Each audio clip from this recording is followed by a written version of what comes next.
അവരെ ഒട്ടും കുറ്റപ്പെടുത്താതിരിക്കാൻ നാം ശ്രദ്ധിക്കണം. അവരുടെ കുറവുകൾ ഒരുപക്ഷെ കൂടുതൽ തെളിഞ്ഞു വരാം. പക്ഷേ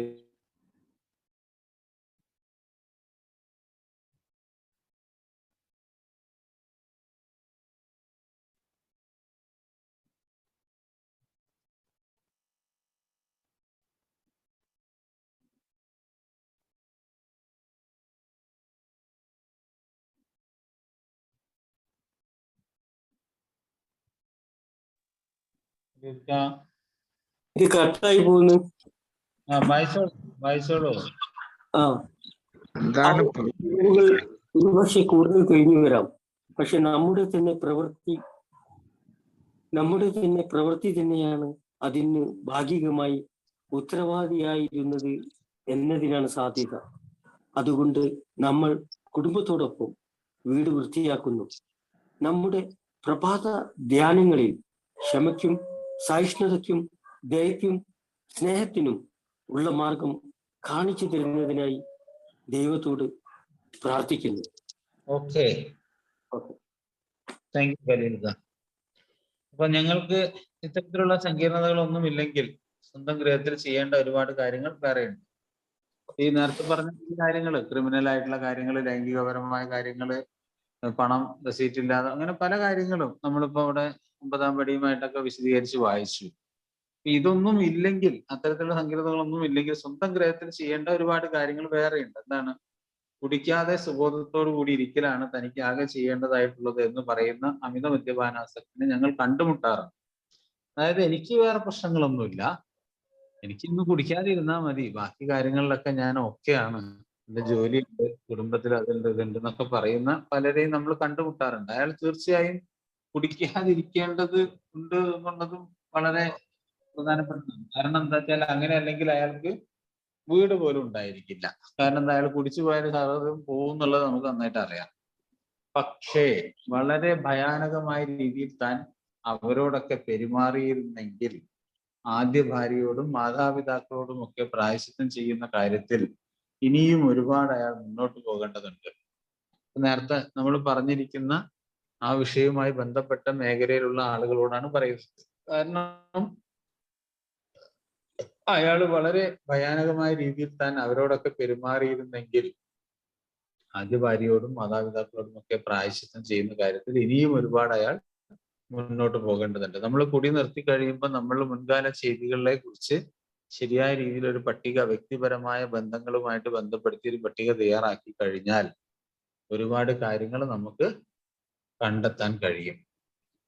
അപ്പം അമ്മമാർക്കും ഭാര്യമാർക്കും ഒക്കെ അമിത മദ്യപാനാസക്തിയിൽ നിന്നുണ്ടായിട്ടുള്ള അനുഭവം അവരുടെ എല്ലാ തരത്തിലുമുള്ള ധാരണയും താണ്ടിയുള്ള ാണ് അവരുടെ എന്നുള്ളതാണ്.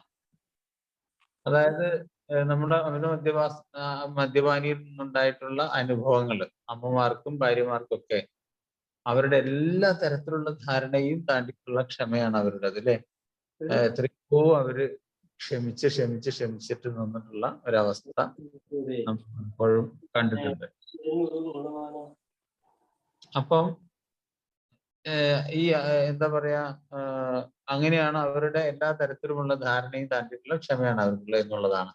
അതില്ലായിരുന്നെങ്കിൽ ഞങ്ങൾ പലർക്കും വീട് തന്നെ ഉണ്ടാകുമായിരുന്നില്ല, ഒരു പക്ഷേ ഞങ്ങൾ മരിച്ചിട്ടുണ്ടാകുമായിരുന്നു. അത് ബില്ലും ബോബൊക്കെ പലപ്പോഴായിട്ട് പറഞ്ഞിട്ടുണ്ടായിരുന്നു, ലൂയിസും ആനിയും ഇല്ലായിരുന്നെങ്കിൽ ഞങ്ങൾ ഒരു പക്ഷേ എന്നോ മരിച്ചു പോയിട്ടുണ്ടാവുമായിരുന്നു എന്നൊക്കെ പറയുന്ന ഒരുപാട് കാര്യങ്ങൾ. ഇത് നമ്മളുടെയൊക്കെ എല്ലാവരുടെയും ജീവിതത്തിൽ പലപ്പോഴായിട്ട് കാണാറുള്ള ഒരു പ്രത്യേകമായ ഒരു കാര്യമായിട്ട് നമുക്ക് വിലയിരുത്താം. പിന്നെ മറ്റുള്ളവരുടെ ജീവിതങ്ങളിലേക്ക് അലറിപ്പാഞ്ഞെടുക്കുന്ന ഒരു ചുഴലിക്കാറ്റ് പോലെയാണ് അമിത മദ്യാസക്തൻ. നമ്മളെപ്പോഴും പറയുന്ന ഒരു പ്രധാനപ്പെട്ട ഉദാഹരണമാണ്. കാരണം കൊടുങ്കാറ്റടിക്കുന്നത് പോലെയാണ് നമ്മളുടെ ജീവിതത്തിലേക്ക് നമ്മളെ ചീറിപ്പാഞ്ഞടിച്ചത്. കള്ളുകുടിച്ച് യാതൊരു ബോധവും ഇല്ലാതെ നമ്മൾ അങ്ങനെയാണ്. അത് അമിത മദ്യപാനാസക്തൻ ഹൃദയങ്ങൾ ഭേദിക്കപ്പെടുന്നു, മധുരമയാർന്ന ബന്ധങ്ങൾ മരിക്കുന്നു, സ്നേഹബന്ധങ്ങൾ വേരോടെ പിഴുതെറിയപ്പെടുന്നു, അല്ലേ? ആ ഹൃദയങ്ങൾ എന്താ പറയാ, ഖേദിക്കപ്പെടുന്നു. നമ്മൾ അത്രയും ഒരു മാരകമായ രീതിയിലുള്ള പ്രവർത്തനങ്ങളും ചെയ്തികളൊക്കെയാണ് നമ്മൾ ഭാഗത്തുനിന്നുണ്ടാവുക. അപ്പൊ അതുകൊണ്ട് തന്നെ ഹൃദയങ്ങളൊക്കെ വേദിക്കപ്പെടുന്നു സ്വാഭാവികമായിട്ട്. മധുരമയാർന്ന ബന്ധങ്ങൾ മരിക്കുന്നു. നല്ല നല്ല സുഹൃത്ത് ബന്ധങ്ങൾ എല്ലാം മദ്യപാനത്തിന്റെ ആ ഒരു കടും ഭീകരതയിൽ പലപ്പോഴും അത് മരിച്ചു പോകുന്നു. സ്നേഹബന്ധങ്ങൾ വേരോടെ പിഴുതെറിയപ്പെടുന്നു. നമ്മളുടെ ഈ ഒരു പ്രശ്നം കാരണം നമുക്കത് എന്താ പറയുക, നല്ല നല്ല സ്നേഹബന്ധങ്ങളൊക്കെ വേരോടെ പിഴുതെറിയപ്പെടുന്നു. സ്വാർത്ഥത നിറഞ്ഞതും മറ്റുള്ളവരെ കുറിച്ചും ഒട്ടും പരിഗണനയില്ലാത്തതുമായ ശീലങ്ങൾ വീടിനെ ആകെ കലങ്ങി മറിഞ്ഞ നിലയിലാക്കിയിട്ടുണ്ടാവും. നമ്മളുടെ സ്വാർത്ഥത നിറഞ്ഞ ചില ജീവിത ശൈലികള്, അത് കൂടാതെ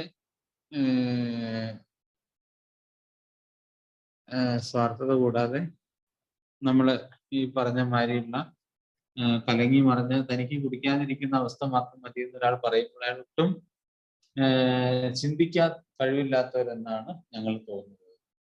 അപ്പം ഈ ഒരു വീടിനെയൊക്കെ ആകെ കലങ്ങി മറിഞ്ഞ നിലയിലാക്കിയിട്ടുണ്ടാവും. തനിക്ക് കുടിക്കാതിരിക്കുന്ന ഒരു അവസ്ഥ മാത്രം മതി എന്നൊരാൾ പറയുന്ന സ്ഥിതി ഉണ്ടെങ്കിൽ അയാള് ഒട്ടും ചിന്തിക്കാൻ കഴിയില്ലാത്ത ഒരാളാണ് എന്ന് നമ്മൾക്ക് തോന്നുന്നത്. കൊടുങ്കാറ്റിൽ നിന്ന് രക്ഷപ്പെടുന്നതിനുള്ള, തുരങ്കത്തിൽ നിന്നുള്ള പുറത്തേക്ക് വന്ന തകർത്ത് തരിപ്പണമായി തന്റെ വീട് കാണുന്ന ഒരു കർഷകനെ പോലെയാണ് അയാൾ.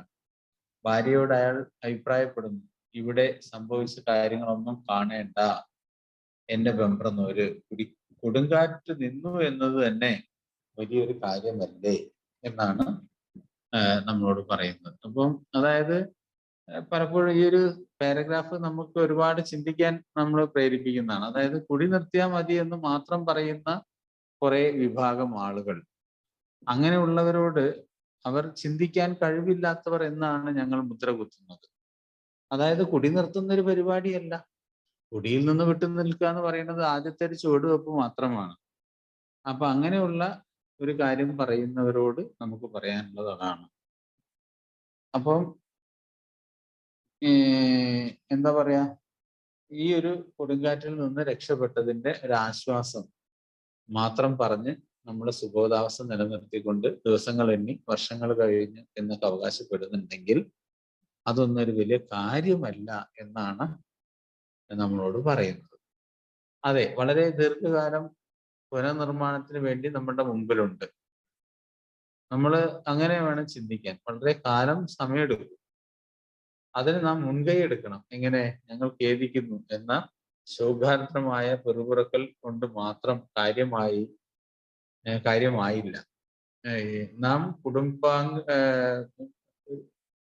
കാര്യമായില്ല. നാം കുടുംബാംഗങ്ങളോടൊത്തിരുന്ന് തുറന്ന മനസ്സോടെ നാം ഇപ്പോൾ കാണുന്ന തരത്തിൽ കഴിഞ്ഞ കാലം വിലയിരുത്തണം.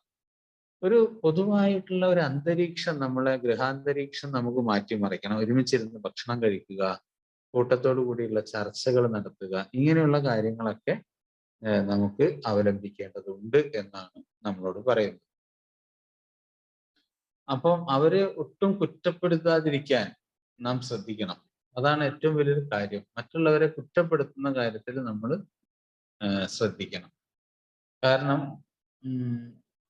അവരുടെ കുറവുകൾ ഒരുപക്ഷെ കൂടുതൽ തെളിഞ്ഞു വരാം, അവരുടെ കുറവുകൾ. പക്ഷെ നമ്മുടെ തന്നെ പ്രവൃത്തി തന്നെയാണ് അതിന് ഭാഗികമായി ഉത്തരവാദിയായിരുന്നത് എന്നതിനാണ് സാധ്യത. നമ്മളുടെ ഉത്തരവാദിത്വം ഇത്തരം എന്താ പറയാ കാര്യങ്ങൾക്കൊക്കെ ഇടവരുത്തിയത് എന്ന് നമ്മൾ കാണണം. അപ്പൊ നമ്മുടെ തന്നെ പ്രവൃത്തി തന്നെയാണ് അതിന് ഭാഗികമായി ഉത്തരവാദിയായിരുന്നത് എന്നതിനാണ് സാധ്യത. അതുകൊണ്ട് നമ്മൾ കുടുംബത്തോടൊപ്പം വീട് വൃത്തിയാക്കും.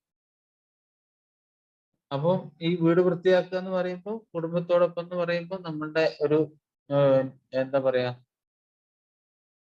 ഒരു ഉത്തരവാദിത്വം, അല്ലെങ്കിൽ ഈ പ്രോഗ്രാമിലൂടെ ഉള്ള ഒരു യാത്ര, ഇതാണ് അവിടെ കൊണ്ട് ഉദ്ദേശിക്കുന്നത്. അപ്പൊ അതുകൊണ്ട് നമ്മൾ കുടുംബത്തോടൊപ്പം വീട് വൃത്തിയാക്കുക. അതായത് നമ്മുടെ പ്രഭാത ധ്യാനങ്ങളിൽ ക്ഷമയ്ക്കും സഹിഷ്ണുതയ്ക്കും ദയയ്ക്കും സ്നേഹത്തിനുള്ള മാർഗം കാണിച്ചു തരുന്നതിനായി ദൈവത്തോട് നമ്മൾ പ്രാർത്ഥിക്കുന്നു. അപ്പൊ ഇത്തരം കാര്യങ്ങളൊക്കെ വളരെ ബോധപൂർവം നമുക്ക് ചിലപ്പോൾ ചെയ്യാൻ നമുക്ക് കഴിയാനുള്ള ശക്തി ഇല്ലായ്മയുണ്ടെങ്കിൽ ഇതൊക്കെ ഒന്ന് സാധിച്ചു തരുന്നതിനായിട്ട് നമ്മൾ ദൈവത്തോട് വിനയപൂർവ്വം നമ്മൾ പ്രാർത്ഥിക്കുക.